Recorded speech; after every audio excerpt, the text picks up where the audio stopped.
জয় মা জয় মা জয় মা জয় মা মৃত সঞ্জীবনী জয় মা। আমি শ্রী শ্রী মৃত সঞ্জীবনী মহারাজ আমার ইউটিউব চ্যানেল মা মৃত সঞ্জীবনীতে আপনাদের সকলকে স্বাগতম। আশা করি আপনারা মা আদ্যশক্তি মহামায়ের কৃপায় ভালো আছেন। আজকে আপনাদের সান্নিধ্যে আমি একটি বিশেষ বিদ্যা দান করতে চলেছি, সেইটা হচ্ছে শত্রুর উপর কাজ, মানে শত্রুর উপর কুষ্ঠ রোগ চালান করা, মানে শত্রুর উপর রোগ চালান করা, নানান অপশক্তি চালান করে শত্রুকে একেবারে শেষ করে দেওয়া। সামনে কৌশিক অমাবস্যা, এই কৌশিক অমাবস্যা উপলক্ষে আপনাদের সান্নিধ্যে এই বিশেষ বিদ্যা আমি দান করতে চলেছি। মনোযোগ সহকারে আপনারা এই বিদ্যাটি দেখবেন, অমাবস্যায় এই বিদ্যাটি প্রয়োগ করবেন। আশা করি আপনারা বিশেষ ফল এই বিদ্যা থেকে পাবেন। যারা শত্রু দ্বারা জর্জরিত, শত্রুর জন্য যারা একেবারে বিপর্যস্ত হয়ে যাচ্ছেন, শত্রুকে কোনো মতে দমন করতে পারছেন না, নিধন করতে পারছেন না, তাদের জন্য এই বিশেষ অবস্থানটুকু। আচ্ছা, সর্বোপরি বলে রাখি, এটি হচ্ছে শত্রুর উপর কুকর্ম করা, শত্রুকে শাস্তি দেওয়া, শত্রুকে একেবারে পরাস্ত করা, শত্রুকে সমূলে শত্রুকে শেষ করা। বিদ্যাটি খুব কাজের বিদ্যে। যারা শত্রু যারা জর্জরিত, একমাত্র তাদের জন্য এই বিদ্যাটি বিশেষ কাজ দেবে।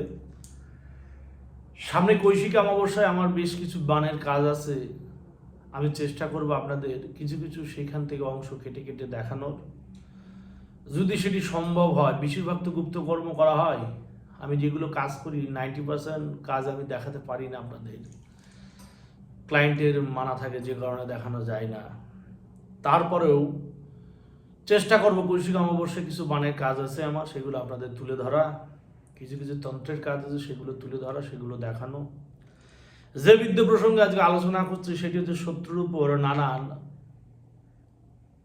কুকর্ম করা, শত্রুকে শাস্তি দেওয়া। যে শত্রু আপনার জীবননাশক পরিস্থিতি সৃষ্টি করেছে, সেই শত্রুর উপরে এই বিদ্যাটি দিয়ে আপনি নির্দ্বিধায় কাজ করতে পারবেন। বিদ্যাটি কি করে প্রয়োগ করবেন? বিদ্যাটি হচ্ছে প্রথমত আপনার শনি বা মঙ্গলবার দেখে একটি কাক সংগ্রহ করতে হবে। কাক, পিতৃতর্পণে যে কাক পিণ্ড অগ্র নিবেদন করা হয়, সে কাকে এসে সেই পিণ্ড গ্রহণ করে, সেই কাক সংগ্রহ করতে হবে। বলছি, একটা কাক আনিয়া তার নিচের দ্বার কাটে নিতে হবে, মানে নিচের যে ঠোঁট, কাকের যে দুটো উপরের ঠোঁট একটা নিচের ঠোঁট থাকে, কাকের নিচের ঠোঁট কেটে ফেলে দিতে হবে। দেখবেন শনিবার মঙ্গলবারে যদি কারেন্টের শর্ট খেয়ে যদি অপঘাতে শালা মারা যায়, কাক অনেক পড়ে থাকে, শর্ট খেয়ে পড়ে থাকে, সে কাকের ঠোঁট দিয়ে কাজ লাগবে। তারপরে সেই কাকের ঠোঁট দিয়ে চিতা গাছের ডাল লাগবে, চিতা গাছের ডাল দিয়ে সেই ঠোঁট সেট করে দিয়ে একটি তীর বানাবেন, এবং চিতা গাছ দিয়ে আপনি একটি ধনুক প্রস্তুত করবেন, এবং মরা বান্দা সুতো দিয়ে ধনুকের সুতো ব্যবহার করবেন, বা যে কোনো পশুর নাড়ি দিয়ে কাজ করলেও কাজ হবে। নাড়ি দিয়ে বেশি কাজ হয়, নাড়ি দিয়ে যদি ধনুকের সুতো বানানো যায়। এবার সেটা যদি সম্ভব না হয়, কুমোরের সুতো, কুমোর যে সুতোতে মাটি কাটে সেই সুতো, বা মরা বান্দা সুতো, বা ফাঁসের দড়ি, বা আপনার দেখবেন যেখানে খাসি ছাগল কাটা হয়, একটি দড়ি ঝুলিয়ে রেখে দেয়, সে দড়ি হলেও কাজ হবে। বা আপনার মাদি ছাগলের গলার দড়ি হলেও কাজ হবে, কালো মাদি ছাগলের, বা পাঁঠার গলার দড়ি হলেও কাজ হবে। বা যে কোনো কিছুতে একটি সুতো, সেই ধনুকের সুতো বানাবেন, তীর বানাবেন, কাকের নিচের ঠোঁট কেটে চিতা গাছের ডাল দিয়ে তীর এবং ধনুক আপনি প্রস্তুত করে নেবেন। ওই ধনুক দিয়া কাজ করিতে হইবে, ওই ধনুক এবং তীর দিয়ে কাজ করিতে হইবে। তারপর আপনার কি করতে হবে? শোলা দিয়ে একটি পুতুল তৈয়ার করিতে হইবে। শোলা, যে শোলা দিয়ে সংক্রান্তি দেখে যে বাড়িতে কদম ফুল টাঙানো হয়, শোলার ফুল বা শোলার পুতুল দিয়ে তৈরি করা হয় শোলা, সে শোলার একটা আপনার পুতুল তৈরি করতে হবে। তৈরি করে কলাপাতা দিয়ে একটি চক্র বানে তাহা রাখিয়া, তাহার উপর মন্ত্রটি একদমে পাঠ করিয়া একটি তীর সেই পুতুলের উপর মারিতে হইবে। কি করতে হবে? কলাপাতায় তেল এবং সিঁদুর দিয়ে একটি চক্র অঙ্কন করবেন। চক্র মানে যেমন সুদর্শন চক্র যেমন দেখতে ওই রকম একটি চক্র অঙ্কন করবেন কলা পাতাতে। চক্র অঙ্কন করার পর সেই চক্রতে শত্রুর বাবার নাম এবং শত্রুর নাম লিখবেন। লেখার পর সেই পুতুলটি চক্রের উপর বসাবেন। বসানোর পর সেই পুতুল তান্ত্রিক পদ্ধতিতে সেই পুতুলটা জাগিয়ে নেবেন, পুতুল পরশ করে নেবেন, কলার পাতা জাগিয়ে নেবেন, মন্ত্র দেওয়া আসমানে দেখে নেবেন। জাগানো হয়ে গেলে এই যে বিশেষ মন্ত্রটি আছে এই মন্ত্রটি একদমে একবার পাঠ করবেন। পাঠ করে একটি তীর সেই পুতুলে মেরে দেবেন। এইভাবে পরস্পর 3 দমে 3 বার মন্ত্র পাঠ করিয়া সেই তীর শত্রুর বক্ষে বিদ্ধ করিতে হইবে। আর নিজের একটি বিশেষ নকশা আছে, সেই নকশাটি ভূর্জপত্রের উপর ধুতরা গাছের রস দিয়ে কালিকা প্রস্তুত করিয়া সে পুতুলের সাথে পুরোনো কবরস্থানে সেটি দাফন করে দিতে হইবে। এই হচ্ছে সম্পূর্ণ নিয়ম। এবার আমি ভেঙে চুরে বলছি, মনোযোগ সহকারে শুনুন। প্রথমে আপনার শনিবার মঙ্গলবার দেখে আপনার একটি কাক সংগ্রহ করতে হবে। সংগ্রহ করে সেই কাক দিয়ে কাজ করতে অমাবস্যার দিন। শনিবার মঙ্গলবার দেখে আপনার একটি কাক সংগ্রহ করবেন। সেই কাকের বাম দিককার ডান নিয়ে নেবেন, নিচের হচ্ছে কি ঠোঁট নিয়ে নেবেন। সেই ঠোঁট দিয়ে চিতাকাশের সেই ডাল দিয়ে তীর প্রস্তুত করবেন, চিতার ডাল দিয়ে ধনুক প্রস্তুত করবেন। যে কোনো সুতো ব্যবহার করবেন, বলে দিচ্ছি কোন সুতো নেবেন। প্রস্তুত করার পর তীর ধনুক রেডি হয়ে গেল। তারপর একটি কলা পাতা নেবেন, কলা পাতাতে তেল সিঁদুর দিয়ে একটি চক্র নির্মাণ করবেন। সেই চক্রের মধ্যে শত্রুর নাম, শত্রুর বাবার নাম লিখবেন। লেখার পর একটি সোলার পুতুল নেবেন, সোলার পুরুষ পুতুল। পুরুষকে বান মারলে পুরুষ পুতুল, মেয়েকে বান মারলে মেয়ের পুতুল। মেয়েকে বান মারতে গেলে মেয়ের মায়ের নাম লাগবে, ছেলেকে বান মারতে গেলে ছেলের বাবার নাম লাগবে। সেই পুতুলটা চক্রের উপর রেখে সেই পুতুল তান্ত্রিক পদ্ধতিতে শোধন করবেন। করার পর সেই পুতুলে উপরোক্ত যে মন্ত্রটা যে একদমে একবার পাঠ করে শত্রুর বক্ষবিদ্ধ করবেন।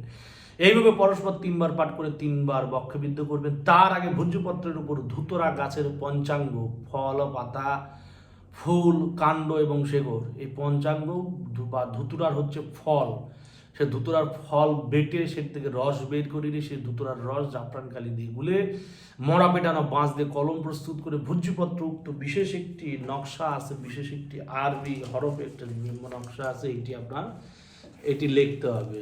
এটি আমার লেখা দেখিনি, এটি লিখতে হবে, আমি দিয়ে দেবো চ্যানেলে, চিন্তা করার কারণে লিখতে হবে। লেখার পর সে নকশার নিচে শত্রুর নাম, শত্রুর বাবার নাম দেবেন। দেওয়ার পর চক্র আঁকবেন, চক্রের উপর ভূর্জপত্রটি বসাবেন, তার উপর শত্রুর ছবি, শত্রুর পুতুলটি রাখবেন। রাখার পর 3 বার তীরবিদ্ধ করবেন, একদম একবার 3 বার বলার পর সেই পুতুলটি নিয়ে পুরনো কবরস্থানে যেয়ে কবরের উপর পুরনো কবরস্থান, পুরনো সমাধিতে গেড়ে দেবেন। গেড়ে দিলে আপনার কার্য সম্পূর্ণ। যে শত্রুর উপর আপনি এই কাজটি করবেন সেই শত্রু নানার অজানার রোগে আক্রান্তিত হইবে এবং শত্রুর কোনো ডাক্তার, কবিরাজ এই পৃথ্বীলোকের কোনো গুণই তাকে ভালো করতে পারবে না। যতক্ষণ না পর্যন্ত সেই পুতুল কবরস্থান থেকে উত্তোলন করা যাবে ততক্ষণ সেই শত্রু পূর্ণরূপে সুস্থ হবে না। শত্রু পৃথিবীর যে কোনায় থাক, কাজ করবেন, কাজ হয়ে যাবে। শত্রু ধরেন আপনার যেখানে থাকেন সেখান থেকে শত্রু বহু দূরে থাকে, যে কোনায় থাক কাজ করে দেবেন, কাজে। পুতুল গাড়ার সময় পুতুলের চালান মন্ত্র দেওয়া লাগবে। চালান চালান চালান ছাড়িলাম, অমুকের পুত অমুকের গায়ে, অমুকের পুত্রের কলিজা মুড়ি, ভুড়ি মুড়ি, নাড়ি মুড়ি, সরি করিলাম, দোহে করিলাম 36 কোটি রোগ চালান, 36 কোটি রোগ চালান। হ্যাঁ, অমুকের পুত অমুকের থাইতে মরে, জিতে মরে, উঠতে মরে, বসতে মরে, কেহ না রক্ষিতে পারে কোনো দোসর। এরকম একটা বিশেষ মন্ত্র আছে, আমি এইভাবে চ্যানেলে দেবো না। এই মন্ত্রটা আমি যারা আগ্রহী তাদের আমি দিয়ে দেবো। এই মন্ত্র দিয়ে চালান 3 বার করে 3টে চালানতে 3টে টোকা দিয়ে তারপরে কবরস্থানে দাফন করে বা যে কোনো পুরো সমাধির উপর দাফন করে তারপর জোড়া ধূপ দিয়ে সেখানে যে কোনো পশুজনিত প্রাণীর 1 টুকরো কাঁচা মাংস দিয়ে তার উপর 2 ফোঁটা মদ ঢেলে আপনি বাড়ি চলে আসবেন। দেখবেন শত্রুর পরের দিন থেকে শরীরে নানান রোগ বিশ্রাগত হয়ে যাবে, শয্যাগত হয়ে যাবে, শরীর শুকিয়ে যাবে, দেহ কান্ত একবারে শেষ হয়ে যাবে। কোনো ডাক্তার রোগ ধরতে পারবে না, কোনো কবিরাজ 100 লক্ষ বান মন্ত্র দিয়ে কাটলেও সে রোগকে ভালো করা যাবে না। এমন একটি বিশেষ বিদ্যে যারা জর্জরিত, শত্রু প্রাণঘাতী হয়ে উঠেছে, একমাত্র তারাই প্রয়োগ করবেন। সাধারণ জনী মনুষ্য যারা আছেন তারা এই বিদ্যেতে প্রয়োগ করতে যাবেন না, পাবলিকে প্রয়োগ করতে যাবে না। যারা তান্ত্রিক, ওঝাগুনিন, কবিরাজ তারাই প্রয়োগ করবেন। এবং প্রয়োগ করবেন কারা? যারা তন্ত্ররূপে দীক্ষিত তারা প্রয়োগ করবেন। আর একটি গুরুদেব সতর্কবার্তা দিয়ে দিয়েছেন, সেটি হচ্ছে এই বিদ্যে সামান্য কাজে বা নাজায়েজ কাজে ব্যবহার করা যাবে না। যে আপনার প্রাণঘাতী শত্রু একমাত্র তার উপরে প্রয়োগ করতে পারবেন। সাধারণ মানুষের উপর প্রয়োগ করতে গেলে নিজের ক্ষতি 99% হওয়ার সম্ভাবনা আছে। আত্মকর্ম করে দেহ বন্ধনাদি করে তারপরে কার্যে প্রবৃত্ত হইবেন। কার্য করার করতে গেলে বাইরে বসে, শ্মশানে বসে, গোরস্থানে বসে, তে পথে, সৌপথে, সতীন পথে বা নিবৃত্তিপূর্ণ জায়গায় বা দেবালয়, শিবালয় বা দেবীলয়ে বসে কাজটি করতে পারবেন। বাড়িতে এই কাজটি করা যাবে না। কাজ করে দেখুন, বিশেষ ফল পাবেন। সামনে কৌশিক অমাবস্যা, মায়ের অমাবস্যা, সে অমাবস্যায় কাজ করবেন, অবশ্যই 100% ফলাফল পাবেন। জয় মা, জয় মা, জয় মা মৃত্যুঞ্জয়।